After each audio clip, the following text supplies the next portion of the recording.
આંતરરાષ્ટ્રીય ડ્રગ્સ વિરોધ દિવસને લઈ સુરતમાં એસઓજી દ્વારા એક રેલી યોજાઈ હતી અને લોકોને ડ્રગ્સની બદીથી દૂર રહેવા અપીલ કરી હતી।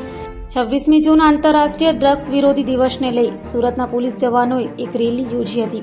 આ રેલી પાલ આરટીઓ સર્કલથી પાલ પોલીસ સ્ટેશન સુધી પહોંચી યોજાઈ હતી, જેમાં એસઓજીના ડીસીપી તથા પીઆઈ સહિત પોલીસ કર્મચારીઓ જોડાયા હતા। સુરત શહેરના લોકો ડ્રગ્સની બદીથી દૂર રહે તે માટે ડ્રગ્સ વિરોધી દિવસે એસઓજી દ્વારા રેલી યોજાઈ હતી અને આ રેલીનો મુખ્ય કારણ સુરત શહેરની જનતામાં ડ્રગ્સને લઈ જાગૃત આવે અને આ નશીલા પદાર્થોને નાબૂદ કરવામાં મદદરૂપ થાય તે માટે પોલીસ દ્વારા અપીલ પણ કરાઈ હતી। આજે जो वर्ल्ड एंटी ड्रग्स डे है,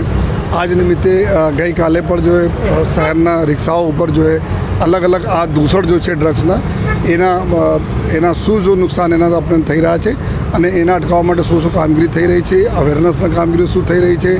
કાયદાકીય રીતે શું કામગીરી થઈ રહી છે, એના અલગ અલગ જે પોસ્ટરો બેનરો લગાવીને આ બધા શહેરમાં ફેરવવામાં પડાવેલા છે। અને આજનો દિવસ એ આજ થીમ ઉપર અલગ અલગ થીમ લઈને કે અમે આપણા શહેરના સુરત શહેરને જો ડ્રગ ફ્રી રાખીએ જો અને આવનાર આપણી જનરેશનને પણ બચાવીએ અને અત્યારે પણ જો બંધાણી થઈ ગયો એના બી કેવી રીતે અમે મુક્તિ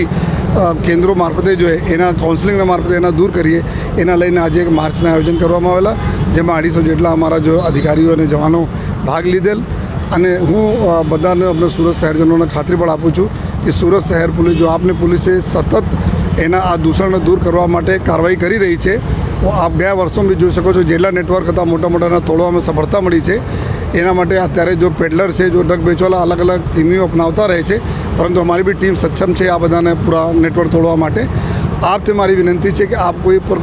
પણ પ્રકારના આપને એવા મેસેજ હોય તો આપને પોલીસને શેર કરો। આપ સાથોસાથ અગર આપને કોઈ નજીકના કોઈ લોકો આવા નશામાં સપડાઈ ગયા હોય તો પણ અમારે પાસે આવશો, અમારે એસઓજી પાસે આવશો તો આપની પૂરી આઈડેન્ટિટીને અમે ગુપ્ત રાખીને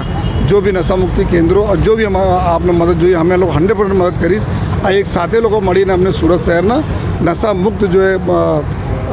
શહેર બનાવી શકીશ જો અને ફરીથી અમારા જો નિર્ધાર છે સુરત શહેર પોલીસના કે અમે લોકો अपना नो ड्रग्स इन સુરત સિટીના નિર્ધાર સાથે અમે લોકો આગળ સમય ઈમાનદારી से કામ કરતા રહીશ। અને આપને ખાતરી આપું છું, સાથોસાથ સહયોગ પણ આપું છું કે આ મુહિમમાં આપનો સહયોગ જે રીતે મળે છે આ રીતે મળતા રહે।